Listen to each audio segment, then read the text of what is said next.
Next method हमारा है sum of digits method.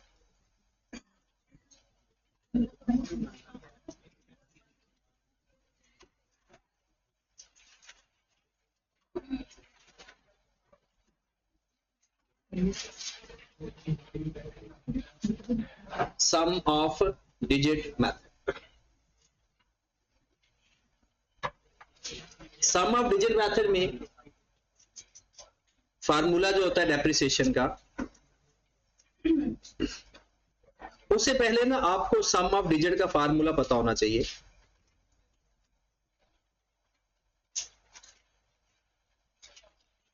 Sum of digit का फार्मूला ये मैथ वालों को ने तो पढ़ा होता है, उन्हें याद नहीं होता। नेचुरल नंबर के सम का फार्मूला किसी को आता है?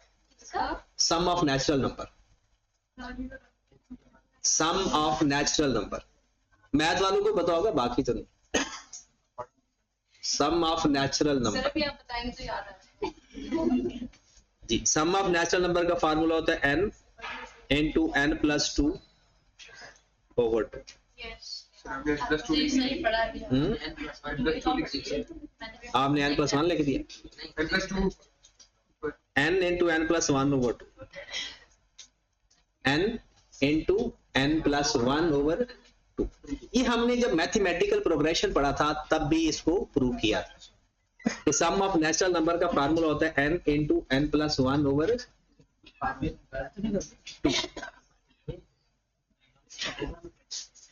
ठीक होगी बात? इसमें n क्या होता है? एसेट की लाइफ। n क्या होता है यहां पर? Useful life. ये सम ऑफ डिजिट्स का फार्मूला है, ना कि डेप्रिसिएशन का। इसमें डेप्रिसिएशन कैसे फाइंड करते हैं? डेप्रिसिएशन का फार्मूला होता है depreciation is equal to cost minus residual value divided by sum of digits.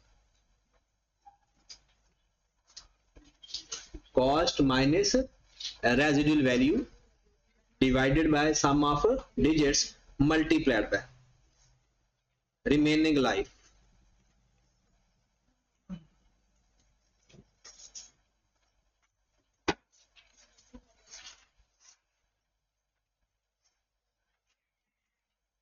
मतलब सम ऑफ डिजिट्स में अगर आपने डेप्रिसिएशन फाइंड करनी है किसी भी साल की, तो फार्मूला क्या लगेगा? Cost minus residual value divided by sum of digits multiplied by remaining. Sum of digits क्या है? ये फार्मूला आपने लिखना है n into n plus 1 over 2, और n क्या है? लाइफ।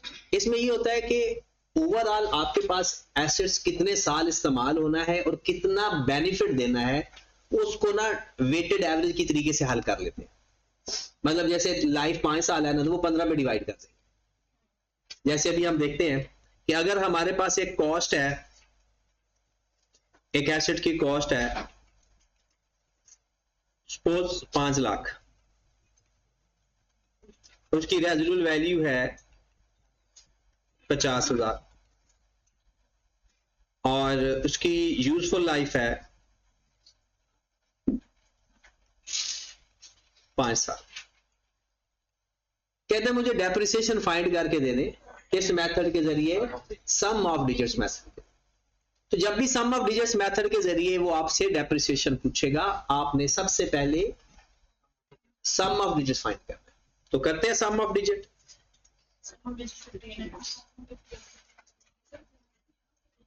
क्या फार्मूला होगा? n into n plus 1 over 2। n कितना है जनाब? 5 इंटू 5 प्लस 1 ओवर कितना आ गया? 15। अब हमने करना क्या है? फार्मूला लगाना है पहले साल का। अच्छा, रिमेनिंग लाइफ का क्या फार्मूला होता है पता है? रिमेनिंग लाइफ, बाकी लाइफ कितनी रह गई, टोटल लाइफ माइनस जितनी लाइफ डेप्रिशिएट हो गई। टोटल लाइफ में से जितने सालों की डेप्रिसिएशन ले चुके हैं। रिमेनिंग लाइफ में सबसे ज्यादा गलती स्टूडेंट करते हैं। पहले लिख लेते हैं रिमेनिंग लाइफ किसके बराबर होती है?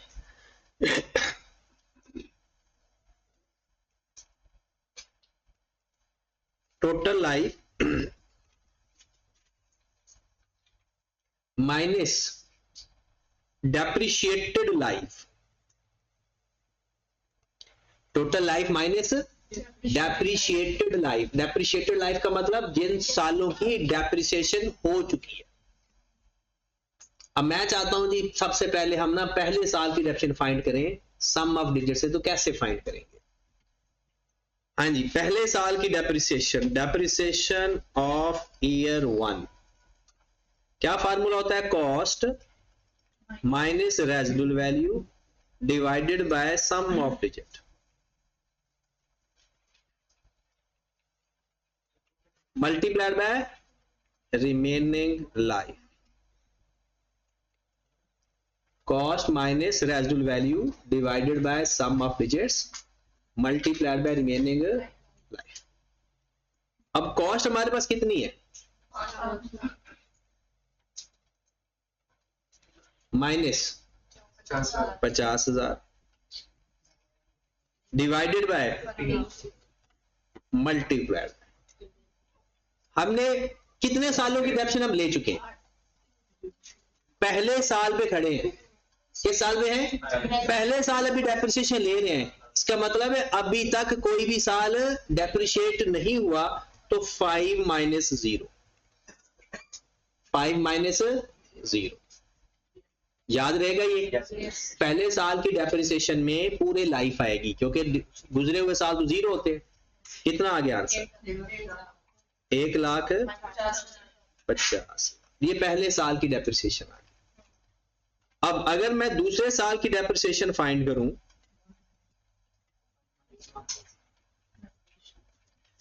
दूसरे साल की depreciation same formula 5 lakh minus 50,000 divided bye 15 multiplied by 5 minus 1।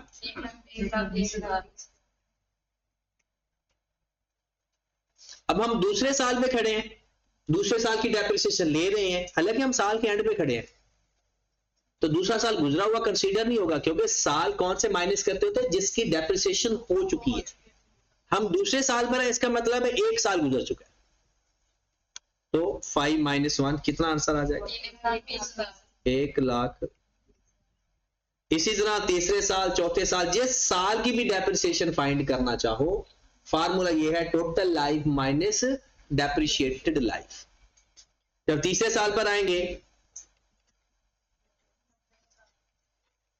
तो 5 लाख में से 50,000 माइनस करेंगे, 15 पे डिवाइड करेंगे। तीसरे साल पर है तो किस साल की लाइफ हो चुकी है?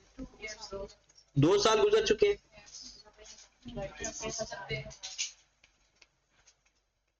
अब कल वाले, अब हमारा ये तीसरा फार्मूला है। किस मेथड में डेप्रिसिएशन हर साल में कम होती जा रही है? किस मेथड? स्ट्रेट लाइन मेथड के अंदर तो फिक्स रहती है, रिड्यूसिंग बैलेंस मेथड में रिड्यूस होती है, और सम ऑफ डिजिट्स में भी रिड्यूस होती है। पहले 1.5 लाख, फिर 1,20,000, फिर 90,000। पेपर में ये सवाल आया हुआ है कि किस मेथड ऑफ डेप्रिसिएशन में डेप्रिसिएशन पहले से कम होती जाती है? 2 मेथड के अंदर, एक रिड्यूसिंग बैलेंस मेथड के अंदर और एक सम ऑफ डिजिट्स मेथड के। तो इसका जो ग्राफ होता है ना, मैं ग्राफ भी आपको वैसे बना देता हूं, पहले ये देख लें। डेप्रिसिएशन अगर आपको ईयर 4 की चाहिए तो 5 lakh minus 50,000 divided bye 15 multiplied by, आप चौथे साल पर हो, 5 माइनस 3। अब आगे नहीं जा रहे, अभी सिर्फ मैं, अगर आपसे वो नेटवर्क वैल्यू भी पूछता है इस मेथड के अंदर तो क्या करेंगे? Cost minus accumulated depreciation. अगर वो पहले साल बुक वैल्यू पूछ लेता तो 5 लाख में से 1,50,000 माइनस कर देते। दूसरे साल बाद बुक वैल्यू पूछता तो 5 लाख में से 1.5 लाख और 1,20,000 प्लस करके माइनस करते, क्योंकि फार्मूला है cost minus accumulated depreciation. Sir हम नेट फाइंड नहीं कर सकते? नहीं, इसमें टर्निंग पॉइंट। ठीक होगी बात? चले जी आगे एक क्वेश्चन लिखिए जरा। कॉस्ट है हमारे पास 2 लाख, रेजिडुअल वैल्यू है हमारे पास 30,000, यूजफुल लाइफ है 8 साल, find depreciation of 3rd year and 6th year. हाँ जी, जल्दी से मुझे इन 2 सालों की डेप्रिसिएशन फाइंड करके दे दें। कॉस्ट है 2 लाख, रेजिडुअल वैल्यू है 30,000, यूजफुल लाइफ है 8 साल, तो तीसरे साल और छठे साल की डेप्रिसिएशन फाइंड करें विद सम ऑफ डिजिट्स।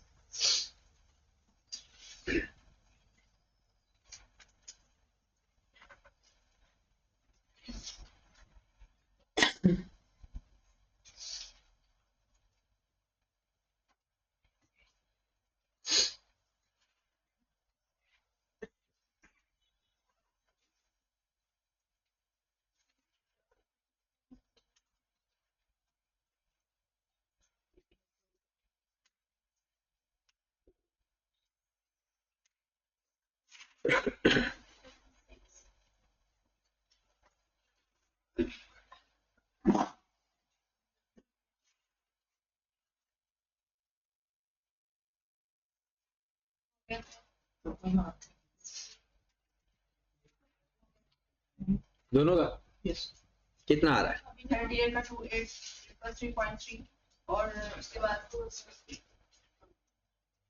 छठे का छठे का 14167। 14167।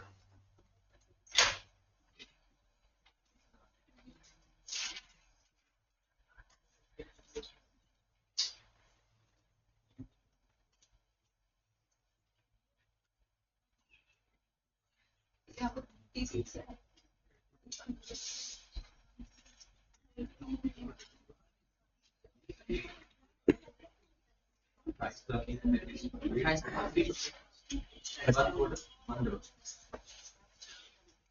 हाँ जी, सबसे पहले देखिए सम ऑफ डिजिट्स कितना है? 36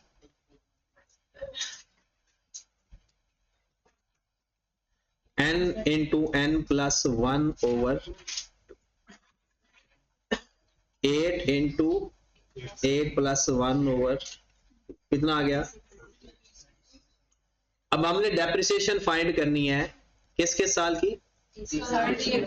पहले फाइंड करनी है तीसरे साल की डेप्रिसिएशन। ठीक है, तो कॉस्ट कितनी है? 2 lakh minus 30,000 divided by 36 multiplied by 8 minus, हम तीसरे साल की डेप्रिसिएशन फाइंड कर रहे हैं, इसका मतलब है 2 माइनस 2 साल गुजर चुके हैं। कितना आंसर आ गया? 8.3।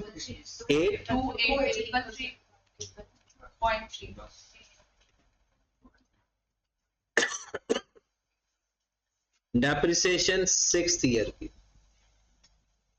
2 lakh minus 30,000 divided by 36 multiplied by 8 minus 5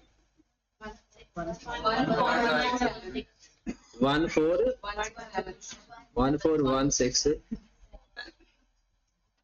ठीक होगी बात? तो ये हमारे पास सम ऑफ डिजिट्स मेथड था, और सम ऑफ डिजिट मेथड में 2 सवाल पेपर में आते हैं। एक के इसमें डेप्रिसिएशन कम होती है, और दूसरा के वो आपको डाटा दे देगा किसी भी साल की डेप्रिसिएशन आपसे फाइंड करो, किसी एक साल। ठीक है, अगर बुक वैल्यू पूछता है ना सम ऑफ डिजिट्स में, जिस तो फिर सारा पहले साल सबकी डेप्रिसिएशन अलग अलग हमें फाइंड करनी पड़ेगी, फिर उसको हम टोटल में से माइनस कर देंगे। लेकिन अगर सिर्फ डेप्रिसिएशन पूछता है वो डायरेक्ट हो जाएगा। ठीक है, बुक वैल्यू के लिए अगर वो कहता है ना तीसरे साल की बुक वैल्यू बताएं, तो आपको पहला दूसरा तीसरा तीनों साल की डेप्रिसिएशन फाइंड करनी पड़ेगी, फिर बुक वैल्यू, फिर उनको सम करके कॉस्ट में से माइनस। ठीक है, तो ये सम ऑफ डिजिट खत्म हो गया। अब हम चलते हैं जी प्रोडक्शन मेथड पे।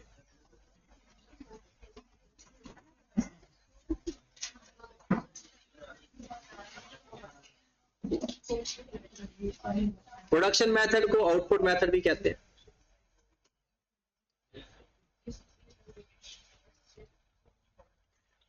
और इसको हम यूजेज मेथड भी कहते हैं।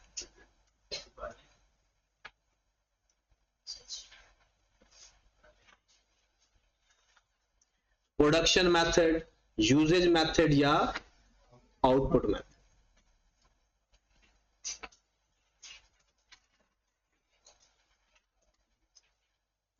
हाँ जी, इसका जो फार्मूला है, इसका चाहे आप डायरेक्ट फार्मूला याद कर लें या इसका रेट के साथ फार्मूला याद कर लें, वो एक ही बात है। फार्मूला क्या होता है रेट का, या सिंपल अगर आप बात करें डेप्रिसिएशन का फार्मूला हम डायरेक्ट कर लेते हैं, cost minus residual value divided by. Sum of digit में रेट नहीं होता? नहीं, वो डायरेक्ट फार्मूला ही है, cost minus residual value divided by total production.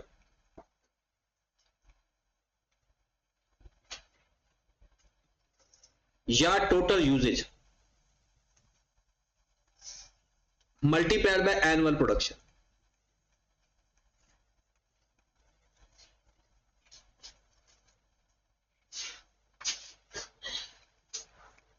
Cost minus residual value divided by total production या annual usages multiplied, total usages multiplied by annual production. अच्छा, ये जो चीज है ना, ये यहां तक ये फार्मूला है रेट का। आप इसमें से रेट, ये जो आंसर आएगा इसको रेट भी कह सकते हो। आप चाहे इसको रेट कहो या ना कहो, आप डायरेक्ट ये फार्मूला लगाकर आंसर नहीं फाइंड कर सकते। ये जो आप लोगों का मंथ ओवर 12 लगता है 6/12 और 3/, वो सिर्फ स्ट्रेट लाइन में लगता होता है या रिड्यूसिंग बैलेंस मेथड में लगता है, बाकी मेथड के साथ नहीं लगता। देखिए, अगर आपने 2 महीने पहले खरीदा था तो उसकी ये जो एनुअल प्रोडक्शन है ये कम हो जाएगी खुद ब खुद ही। एनुअल प्रोडक्शन का मतलब है जिस साल की आप डेप्रिसिएशन ले रहे हो उस साल की प्रोडक्शन, जिस साल की डेप्रिसिएशन ले रहे हो उस साल की डेप्रिसिएशन, ठीक है। अब अगर आपने एक बंदे ने पूरे साल प्रोडक्शन की, ऑब्वियसली उसकी प्रोडक्शन ज्यादा होगी, डेप्रिसिएशन भी ज्यादा आएगी। एक बंदे ने 2 महीने प्रोडक्शन की, उसकी प्रोडक्शन ऑटोमेटिकली कम होगी, तो इसके फिर 2/12 लिखने की जरूरत नहीं पड़ेगी, ठीक होगी बात। तो आपके पास cost minus residual value divided by, जैसे उसमें टोटल लाइफ करते थे, आपको पता है यूजफुल लाइफ 2 टाइप की होती है, या तो ईयर्स या प्रोडक्शन। पढ़ा हुआ है कि yes, नहीं पढ़ा? यूजफुल लाइफ 2 टाइप की होती है, सबूत मैंने साथ ही रखा हुआ है। ये जिस दिन हमने रेजिडुअल वैल्यू के ऊपर बहस की थी उस दिन यूजफुल लाइफ के ऊपर भी बहस हुई थी। ये देखिए, द पीरियड या नंबर ऑफ प्रोडक्शन, टोटल साल, जितने साल हमने इस्तेमाल करना है, या टोटल प्रोडक्शन जितनी हमने प्रोड्यूस करनी है ऑफ सिमिलर यूनिट्स। ये भी बड़ी इंटरेस्टिंग बात है। जैसे सपोज दैट आपके पास इस तरह का पेन बनाते हो अपने प्लांट से या अपनी मशीन से, और आपने कहा जी 1 लाख ये पेन बनाएंगे उस यानी प्लांट से, इसका मतलब है उसकी लाइफ 1 लाख पेन के बराबर होगी। फिर आपने कहा जी अब ये, क्योंकि ये पेन बनाने की जरूरत नहीं रही, हम ना उसी मशीन से इस तरह की कोई और प्रोडक्शन बना सकते हैं, मतलब थोड़ा सा मॉडिफाई करके। जैसे सपोज दैट ये मार्कर बनाना शुरू कर दो, पहले ये पेन बनाते थे, अब ये मार्कर बनाने लगे हो, तो पेन की लाइफ अलग होगी, और अब जब मार्कर बनाने लगे उसके ऊपर मॉडिफाई करने के बाद, तो फिर जो देखोगे कि चलो अब इससे मार्कर कितने बन सकते हैं, तो उसकी लाइफ अलग होगी। यहां लिखा हुआ ना सिमिलर यूनिट्स, एक जैसे यूनिट आप उस मशीन से कितने बनाओगे वो उसकी लाइफ होगी। तो देखिए वही लिखा हुआ है, cost minus residual value divided bye life है ये, मल्टीप्लाइड बाय एनुअल प्रोडक्शन। मतलब सपोज दैट आपने 1 लाख यूनिट बनाने हैं, 2024 में आपने 25,000 यूनिट बनाए, इसका मतलब है इससे जो फार्मूले से आंसर आएगा ना वो आएगा पर यूनिट। क्या आएगा? Cost divide by residual value divide by total production, क्या आ जाएगा पर यूनिट। 25,000 यूनिट बना लिए मल्टीप्लाइड बाय 25,000, 40,000 यूनिट बना लिए मल्टीप्लाइड बाय 40,000, 10,000 यूनिट बनाए मल्टीप्लाइड बाय 10,000। जितने यूनिट बनते जाएंगे उससे मल्टीप्लाई करते जाएंगे, उसकी कॉस्ट डेप्रिशिएट हो जाएगी। अब जैसे एक क्वेश्चन लिखते हैं कि आपके पास एक एसेट है जिसकी कॉस्ट 4 लाख है, उसकी रेजिडुअल वैल्यू 80,000 है, total expected production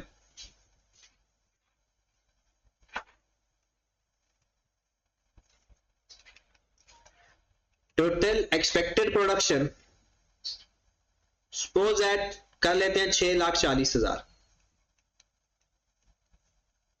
find depreciation and book value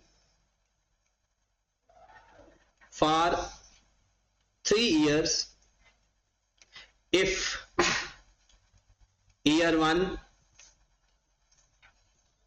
if annual production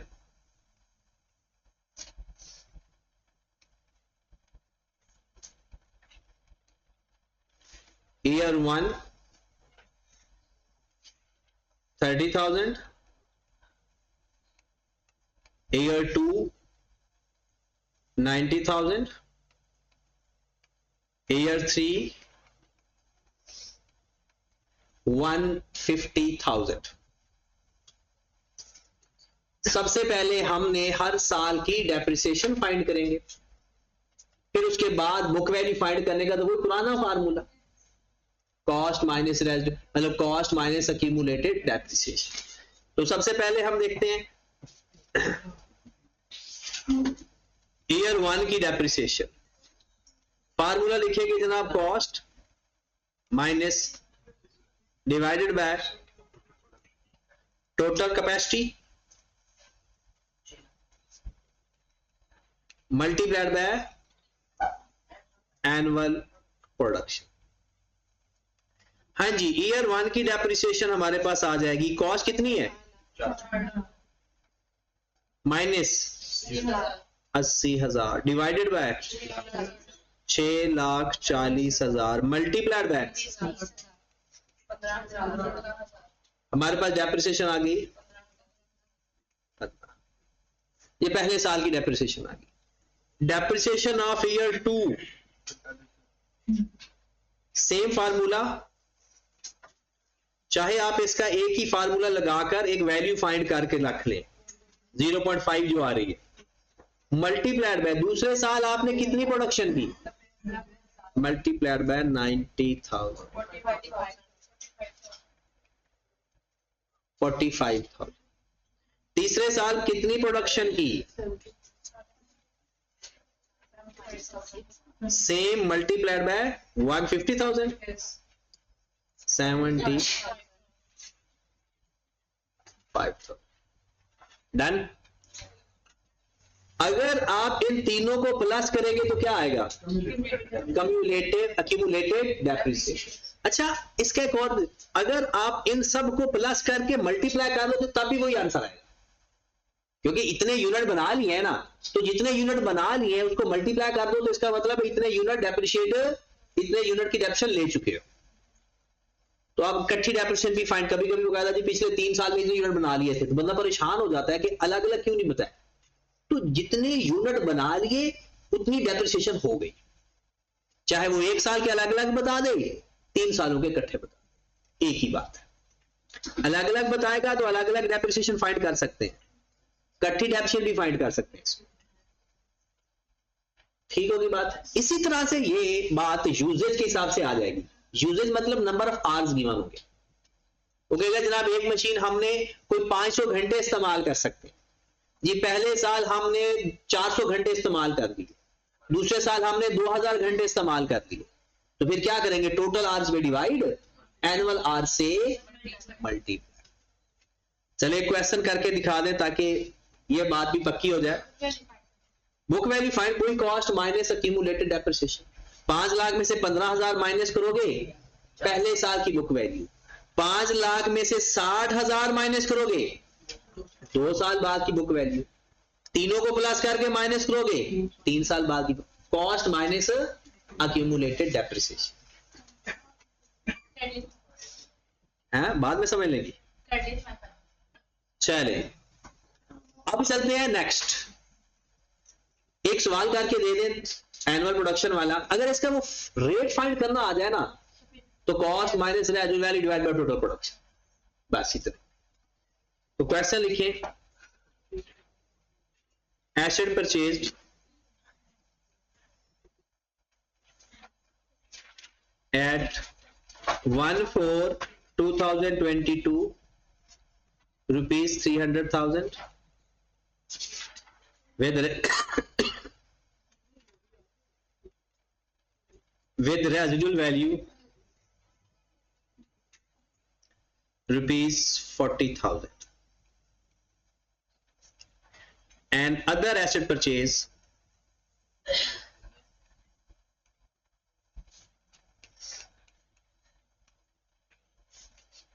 at 1/7/2023 rupees 400,000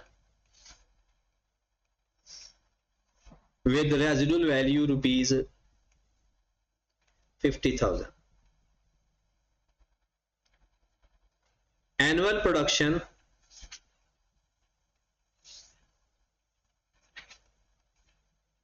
of asset 1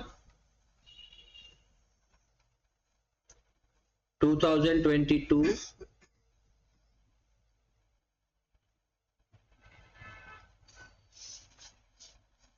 50,000 units,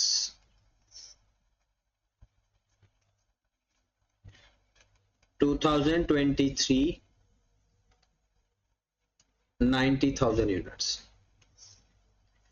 Annual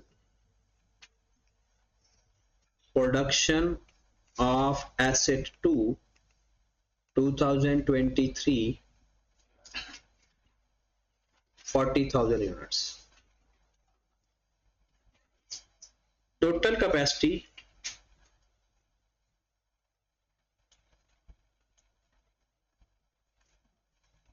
of both asset is 500,000 units. हाँ जी, दोनों सालों की डेप्रिसिएशन फाइंड करें, दोनों सालों की डेप्रिसिएशन फाइंड करके।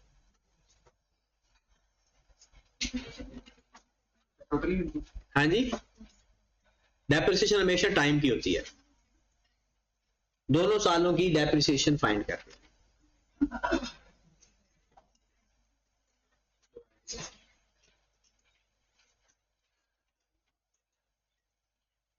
सर 2023 के दो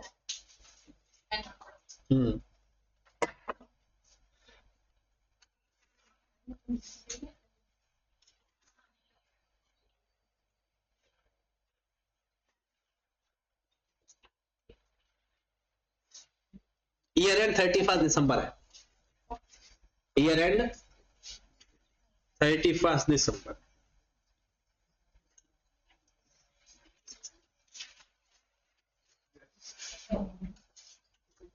तो टोटल प्रोडक्शन है वो पहले साल भी 5 लाख की देगी। टोटल प्रोडक्शन तो टोटल कैपेसिटी तो फिक्स होगी ना।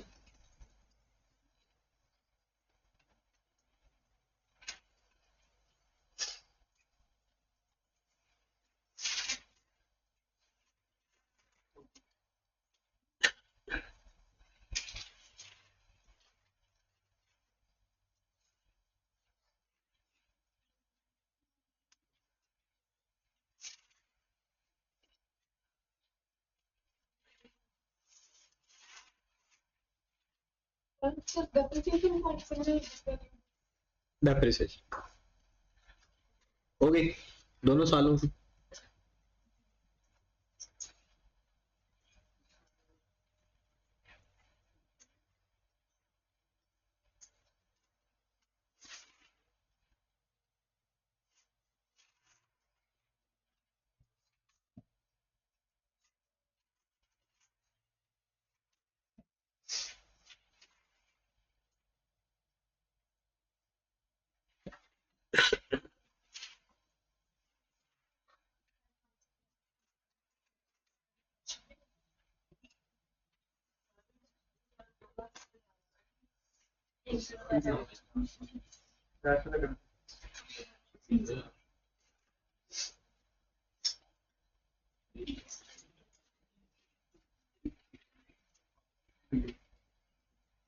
हो गया?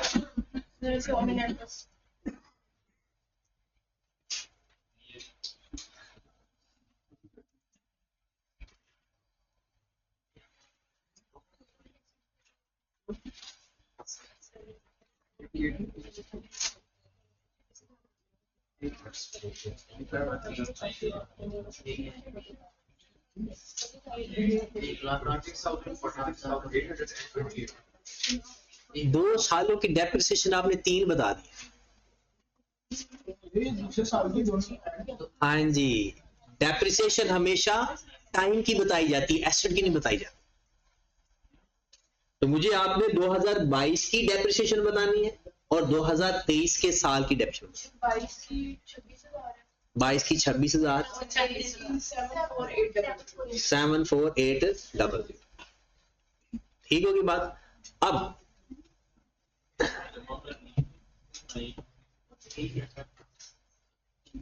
8,000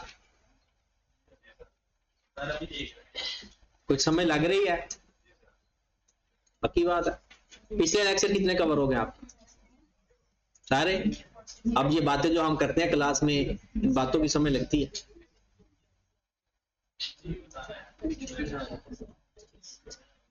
आज खबरतीन में आज मुझे लगता है इबादत की है काफी ज्यादा आज, या तो मुझे लगता है आज घर जाने का वो प्लान बनाया होगा क्योंकि कल संडे है। हाँ? तो फिर कोई एक ही टारगेट तो नहीं है सबका। चले छोड़ दे, देखें आए जरा क्वेश्चन को। अच्छा, पीआरसी लेवल तक ना आप ये पैटर्न, क्योंकि ये पैटर्न बहुत अच्छा है छोटे लेवल पर, मतलब कम एसेट्स हो, कम टाइम हो, और पीआरसी लेवल में होता भी ऐसा ही है। आगे जब जाएंगे तो फिर आगे देखें। अब देखिए आपके पास एक ही एसेट था 2022 में, ऐसा ही है। आप यहां पर एसेट 1 लिख लेते हैं, जो मेथड है उसके साथ उसकी डेप्रिसिएशन ले लेते हैं। हाँ जी, तो डेप्रिसिएशन का ईयर 1, डेप्रिसिएशन ईयर 1 की मतलब 2022 की, चलो आप लिख लो 2022 जी। कॉस्ट कितनी है उसकी एसेट 1 की? 3 lakh minus 40,000 divided bye annual production multiplied by, तो साल की प्रोडक्शन कितनी है? 50,000। ये हमारे पास एसेट 1 की डेप्रिसिएशन आ गई, कितनी आई? 26,000। खत्म। अब हम जा रहे हैं और 2022 में हमारे पास था ही एक एसेट। अब हम आते हैं 2022 में। 2022 में एक तो पुराना एसेट भी है और एक नया एसेट भी आ गया। इसका मतलब है कि अब आपके पास 2 एसेट है।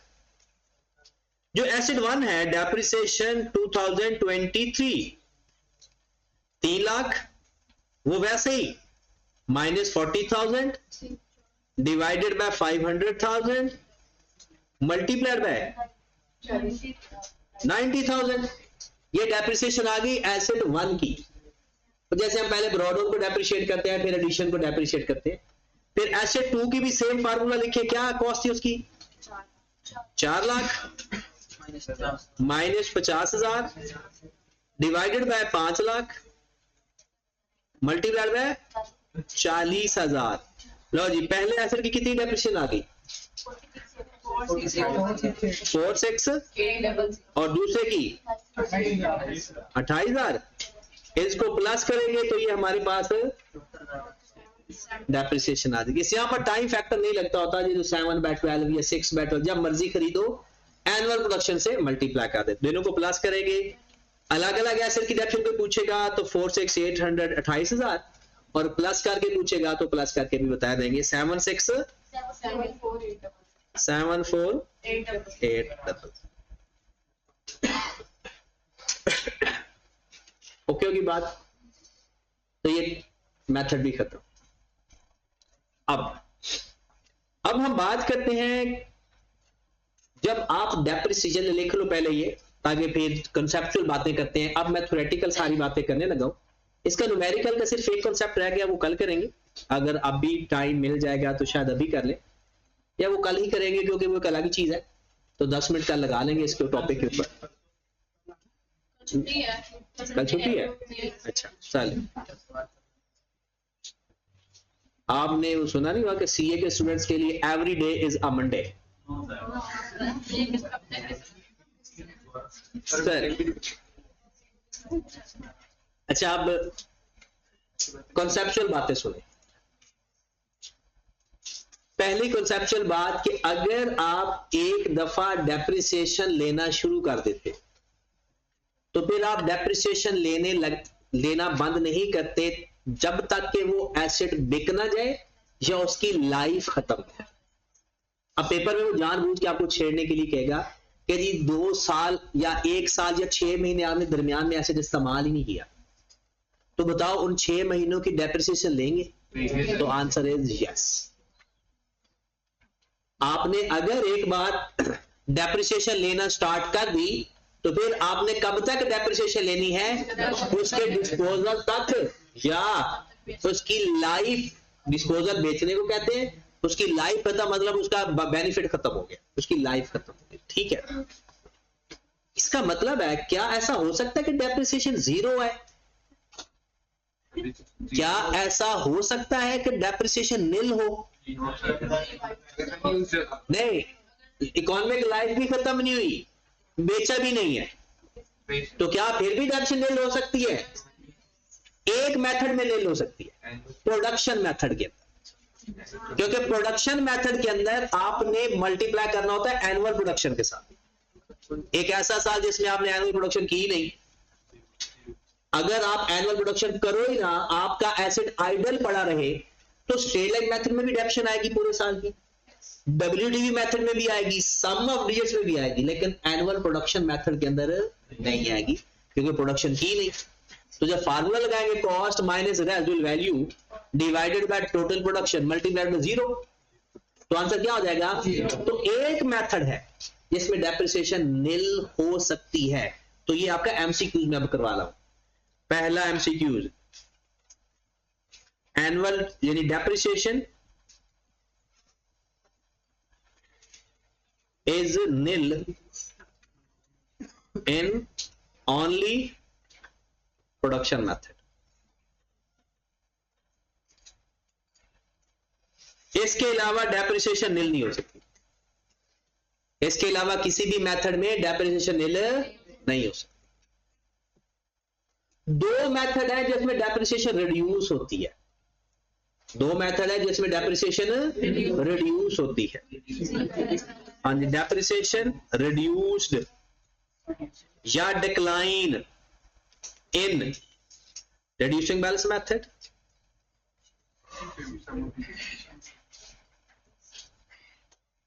और दूसरा सम ऑफ डिजिट्स मेथड। एक मेथड है जिसमें डेप्रिसिएशन फिक्स रहती है, straight line, depreciation fixed in straight line. एक मेथड है जिसमें डेप्रिसिएशन का कोई दीन मजहब नहीं होता, मतलब रिड्यूस कम हो रही है या ज्यादा हो रही है, वो किस में होती है? प्रोडक्शन मेथड के अंदर, क्योंकि ज्यादा प्रोडक्शन तो ज्यादा डेप्रिसिएशन, कम प्रोडक्शन तो ये तो डिपेंड करता है कि किस साल हमने प्रोडक्शन कितनी की ना, ये सिस्टमैटिकल नहीं होती। हम ये नहीं कह सकते ये रिड्यूस होती रहेगी, ये भी नहीं कह सकते बढ़ती रहेगी, ये भी कह सकते कि फिक्स रहेगी। प्रोडक्शन ज्यादा हुई तो डेप्रिसिएशन भी ज्यादा आ जाएगी। अगर आपको कोई काम पड़ गया, आपका प्लांट बंद पड़ा है, तो प्रोडक्शन ऑटोमेटिकली कम हो जाएगी। तो डेप्रिसिएशन फ्लक्चुएटेड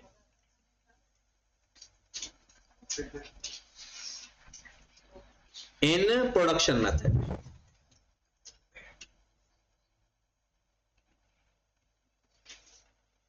ठीक होगी बात? उसके बाद ग्राफ देख लें। अगर आप स्ट्रेट लाइन मेथड का ग्राफ बनाना चाहते हैं ना तो कुछ इस तरह से बनता है, फिक्स, हर साल डेप्रिसिएशन उसकी फिक्स रहती है। ये स्ट्रेट लाइन मेथड में ग्राफ बन सकता है, स्ट्रेट लाइन। पहले साल की डेप्रिसिएशन थोड़ी चेंज हो सकती है मंथ की वजह से, अदरवाइज बाकी अगले 7 साल फिक्स रहती है। मतलब कभी कभी ऐसा आ सकता है कि वो 0 से शुरू करता है तो आपकी डेप्रिसिएशन कुछ इस तरह से आए। ये पहले साल डेप्रिसिएशन कम आई है महीनों की वजह, 4 महीने इस्तेमाल किया, 3 महीने इस्तेमाल किया, नहीं नहीं, ये स्ट्रेट लाइन मेथड है। स्ट्रेट लाइन में डेप्रिसिएशन फिक्स रहती है, ये दोनों। ये मैंने कहा कि अगर ऐसा होता ना कि पहले साल खरीदा हमने, एसेट इस्तेमाल ही 6 महीने किया तो 6 महीने की डेप्रिसिएशन तो कम आएगी ना, ठीक है। हाँ जी, और ना इको के भी टेस्ट ले आए।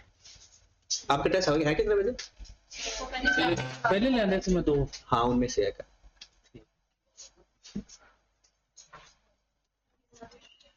हाँ जी, उसके बाद ये जो ग्राफ है ना,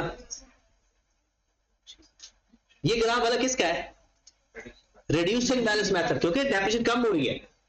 रिड्यूसिंग बैलेंस मेथड का भी यही ग्राफ बनेगा और सम ऑफ डिजिट्स का भी यही ग्राफ बनेगा, रिड्यूसिंग बैलेंस मेथड का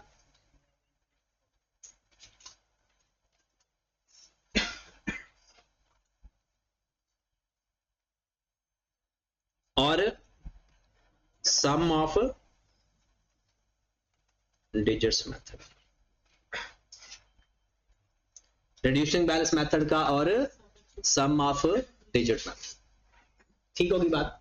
नहीं, देखें ये जो ग्राफ लाइन शो कर रही है ना, ये लाइन शो कर रही है कि आपकी हर साल डेप्रिसिएशन एक ही है, चाहे पहला साल है चाहे दूसरा है, चाहे ये जो शो कर रही है कि पहले साल डेप्रिसिएशन ज्यादा, फिर अगले साल थोड़ी और कम, फिर कम, फिर कम, फिर कम होती गई। इसका मतलब है या तो रिड्यूसिंग बैलेंस मेथड है या ये सम ऑफ डिजिट्स है, क्योंकि उसमें ही ऐसा पॉसिबल होता है। फिर वो ग्राफ बनाकर दे देगा, कहता है बताओ ये किसका पॉसिबल ग्राफ है। फिर ये ग्राफ किसका हो सकता है? कभी डेप्रिसिएशन ज्यादा हो गए, कभी कम, कभी ज्यादा, कभी उससे ज्यादा, कभी कम। ये प्रोडक्शन मेथड है। प्रोडक्शन मेथड क्या होगा? ज्यादा प्रोडक्शन तो ज्यादा डेप्रिसिएशन, कम प्रोडक्शन तो, ये डिपेंड करेगा प्रोडक्शन के ऊपर, ठीक है। तो ये ग्राफ पेपर में ये आया हुआ है कई दफा।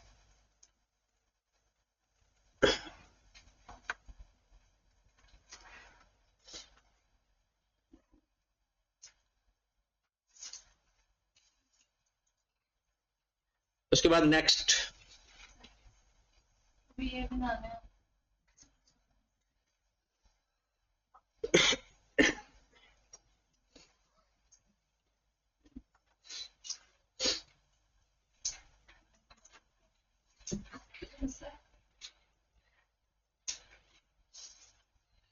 नेक्स्ट चलें जी। नेक्स्ट है हमारे पास, कहते हैं when depreciation will B commenced. Commenced किसे कहते हैं? कब डेप्रिसिएशन लेना स्टार्ट करोगे, किस डेट से, किस दिन से? अब बताता हूं मैं, कुछ डेट बताता हूं, आपने उसमें से डेट सेलेक्ट कर लेनी, फिर उसका कॉन्सेप्ट बना लेंगे, ठीक है। कहता है कि आपने एक प्लांट है, परचेज किया एट 1/1/2024, ठीक है। Installation and testing complete,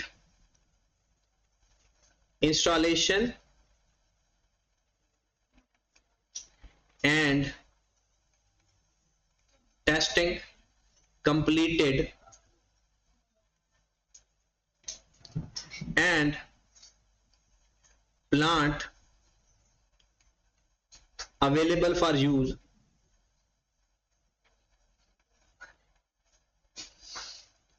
at 1/3/2024. Actual commercial production start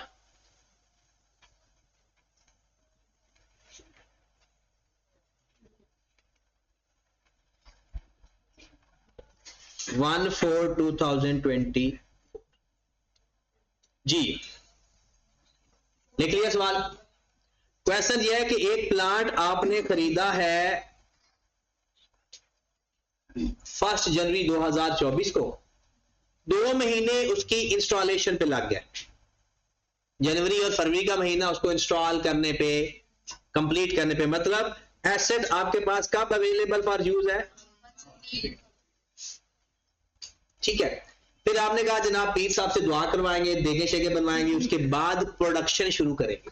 या आपको लगा कि अभी स्टाफ को ट्रेन करवाना है, स्टाफ को ट्रेन करवाने के बाद प्रोडक्शन शुरू होगी, तो आपने कमर्शियल प्रोडक्शन स्टार्ट की। कमर्शियल प्रोडक्शन का मतलब है बेचने के लिए। 1/4/24। अब आपको पेपर में सवाल आएगा कि बताओ किस दिन से हम डेप्रिसिएशन लेना स्टार्ट करें? 1/1/24 को, 1/3/24 को, या 1/1/20? आप 1/3 को कर ले, और आप 1/3 को करेंगे। आप कब करेंगे? आप 1/3 को करें। आप कब करेंगे? 1/1 से करेंगे। असद 1/4 से जब प्रोडक्शन शुरू करोगे। 1/3 समी 1/3 से कर लेते हैं। नूर 1/3, फातिमा 1/3 से। तो जनाब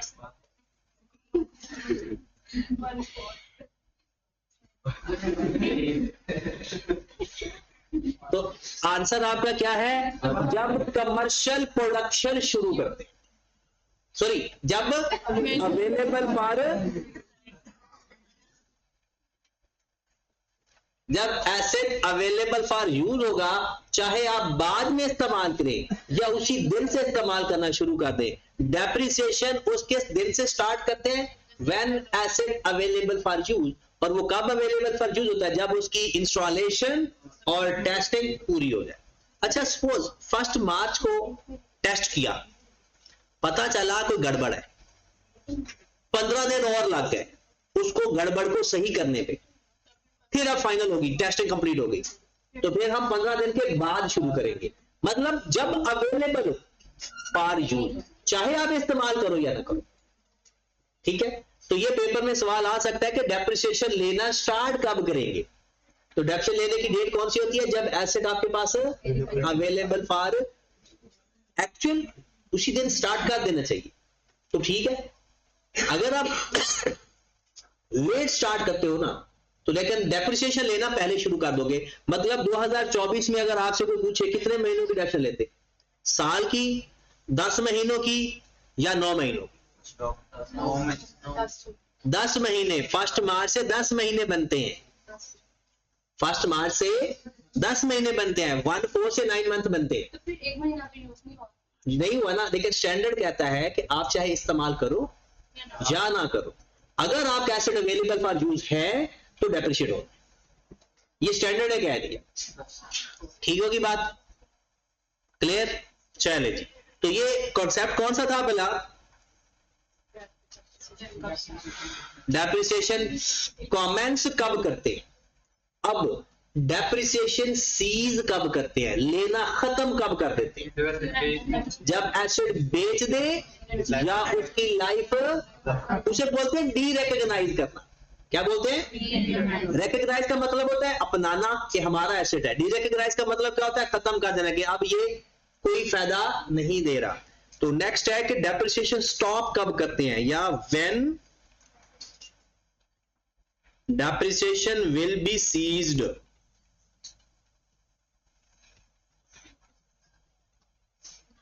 डेप्रिसिएशन लेना बंद कब करेंगे? व्हेन एसेट डिस्पोज्ड या डी रिकॉग्नाइज।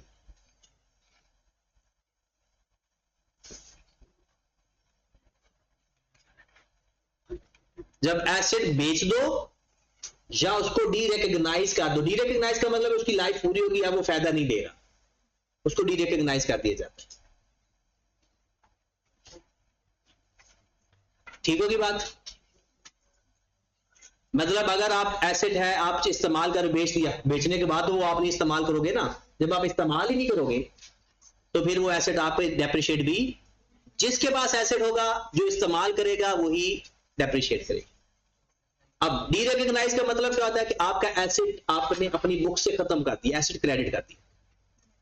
जब एसेट ही नहीं रहा तो डेप्रिसिएशन में हमने उसकी नहीं ली। ठीक है, अगला सवाल, आपको कैपिटल एक्सपेंडिचर और रेवेन्यू एक्सपेंडिचर के बारे में थोड़ा सा आइडिया है, दोबारा एक दफा बता देता हूं। कैपिटल एक्सपेंडिचर और रेवेन्यू एक्सपेंडिचर।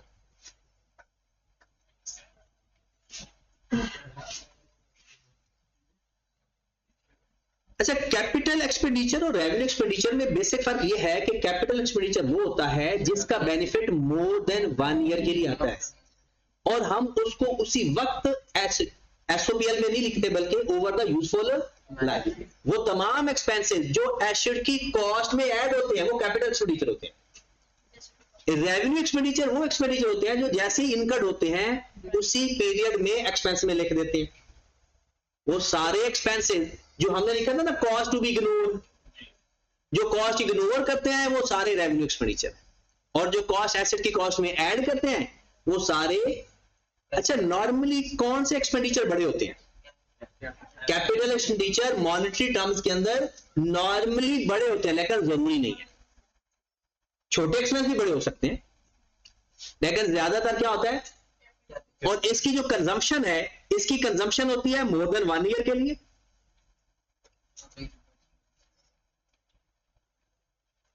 और ये विद इन 1 ईयर, जिसे हम कहते हैं day to day operation.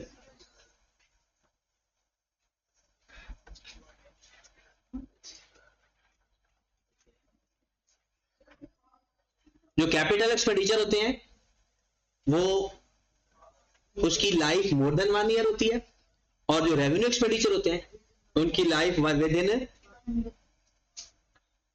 Next, आज का कॉन्सेप्ट, फिर बात कल में, कल 2 हमारे रह जाएंगे, वो कल देखेंगे। मटेरियलिटी।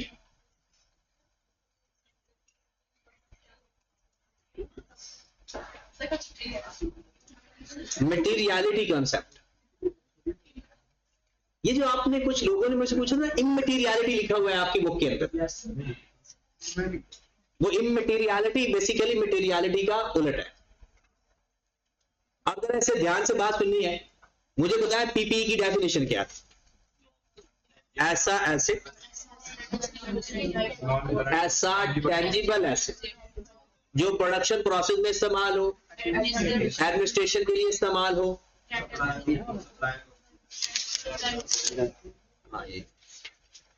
तो मुझे ना, मैं कल लैपटॉप ला रहा हूँ क्लास का।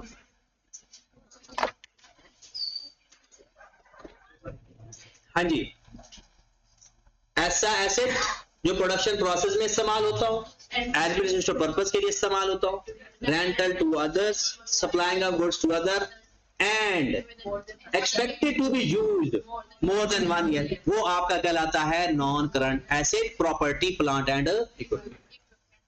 अब आपके पास एक स्टेपलर है, stapler is the element of stationery. अब स्टेपलर की लाइफ वो एडमिनिस्ट्रेटिव पर्पस के लिए इस्तेमाल भी होता है क्योंकि ऑफिस में इस्तेमाल हो रहा है, उसकी लाइफ भी मोर देन 1 ईयर है, बट उसको हम पीपीई के अंदर नहीं लिखते, उसको हम एक्सपेंस में लिखते हैं, एसओपीएल के अंदर। वो कहते हैं उसकी वजह यह है कि वो उसकी जो अमाउंट है वो इममटेरियल है। अब इममटेरियल अमाउंट किसे कहते हैं? इममटेरियल अमाउंट कहते हैं थोड़ी सी अमाउंट जिसका हमारे डिसीजन मेकिंग पे फर्क, मतलब होता यह है कि जैसे अगर आपने कोई गलती करते, कोई फर्नीचर अगर आप गलत लिख दो ना एसओपीएल के अंदर, तो तूफान आ जाएगा कि भाई एक नॉन करंट एसेट को इसने एक्सपेंस में लिख दिया। लेकिन अगर आपने स्टेपलर की वैल्यू लिख दी है तो वो इतना वैल्यूएबल है ही नहीं। अब स्टेपलर की कीमत क्या होगी, 500, 1000, 1500, 2000। लेकिन नॉन करंट एसेट में क्या होता है, प्लांट पड़ा, उधर लैंड है इतने करोड़ की, बिल्डिंग इतने करोड़ की, प्लांट लाखों में, फर्नीचर भी लाखों में, और स्टेपलर 1500। मतलब ये वो अमाउंट है जो मटेरियल नहीं है। अच्छा, मटेरियल अमाउंट वो भी होती है जिसकी गलती इग्नोर कर दी जाए। जैसे सपोज दैट अगर आपको, आपके पेरेंट्स को ये पता चलता है कि भाई ये क्लास में बैठे ना सो जाता है, गलती तो है, लेकिन एक अगर आपको ये पता कि सुबह से ये क्लास में घर से निकला है लेकिन क्लास लेने गया ही नहीं, कॉलेज ही नहीं गया, तो इसमें कौन सी गलती मटेरियल है और कौन सी गलती इममटेरियल है? क्लास में आके सो जाना काबिले कबूल है, लेकिन घर से निकलना और कॉलेज ना आना और खवातीन के लिए तो ये बहुत ही बड़ा मटेरियल है, क्योंकि अगले दिन फिर उसने पक्का कॉलेज नहीं आना। तो ऐसी गलती, ऐसी अमाउंट, इधर बाद में बातें करें, ऐसी गलती या ऐसी अमाउंट जिसकी गलती user of the financial statement, investor वगैरह इग्नोर करते कि खैर है, इसकी खैर है, उसे बोलते हैं इममटेरियल। ऐसी गलती जिसको इग्नोर ना किया जा सकते वो होता है मटेरियल। अब वो कहते हैं कि कुछ ऐसी चीजें हैं जो डेफिनेशन पीपीई की पूरी करती हैं लेकिन इममटेरियल होने की वजह से हम उसको एक्सपेंस में लिखते हैं, उसको नॉन करंट एसेट में। जैसे कि आपके स्टेशनरी सारी, अब स्टेशनरी के अंदर क्या क्या आता है भला? स्टेपलर की एग्जांपल तो आपकी बुक में लिखी हुई है, कैलकुलेटर, इवन के आपकी बुक में प्रिंटर भी लिखा हुआ है जी, ये इममटेरियल है। और मटेरियल के तो कॉन्सेप्ट समझाया है, ये चीजें इममटेरियल है, ठीक है। मटेरियल वो होता है जिसकी वैल्यू ज्यादा हो, जिसके डिसीजन लेने में मसला आता हो, और ये चीजें इममटेरियल। हाँ जी, स्टेपलर, कैलकुलेटर, प्रिंटर, ये इममटेरियल। एक आपकी बुक में तो ये भी क्वेश्चन आया हुआ, मतलब ये बुक में नहीं है, क्वेश्चन आया हुआ है, डस्टबिन।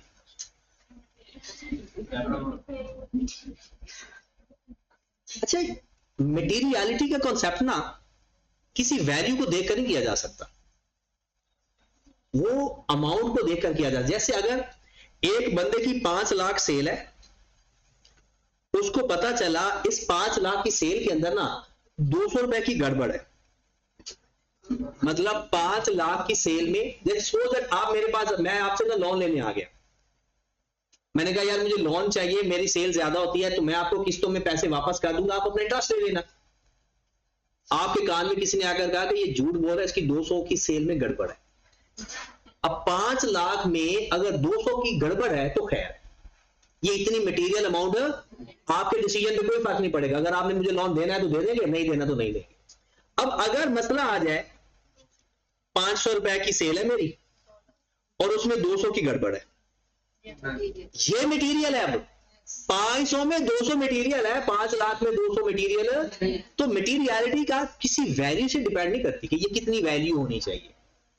मटेरियलिटी डिपेंड करती है नेचर के ऊपर, साइज के ऊपर। जैसे मैं सपोज दैट कहता हूं कि आपके पास ना गाड़ियों का शोरूम है, आप सारी बड़ी गाड़ियों में डील करते हो, आपकी एक गाड़ी तकरीबन कोई 10-10 नहीं 50-50 लाख में है, शोरूम है आपका गाड़ियों का।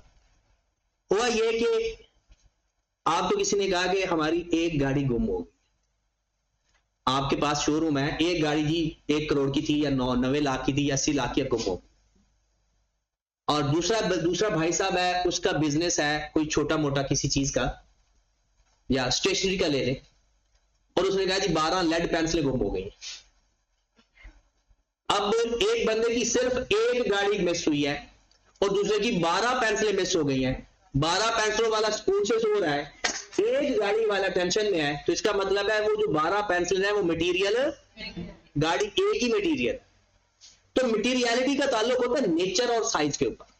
ये डिपेंड करता है कि आप, जैसे इसमें दोनों जगह पर 200 का फर्क था, दोनों अमाउंट्स के अंदर 200 का डिफरेंस था, लेकिन एक जगह पर 200 मटेरियल आ रहा है और दूसरी जगह पर 200 इमटेरियल आ।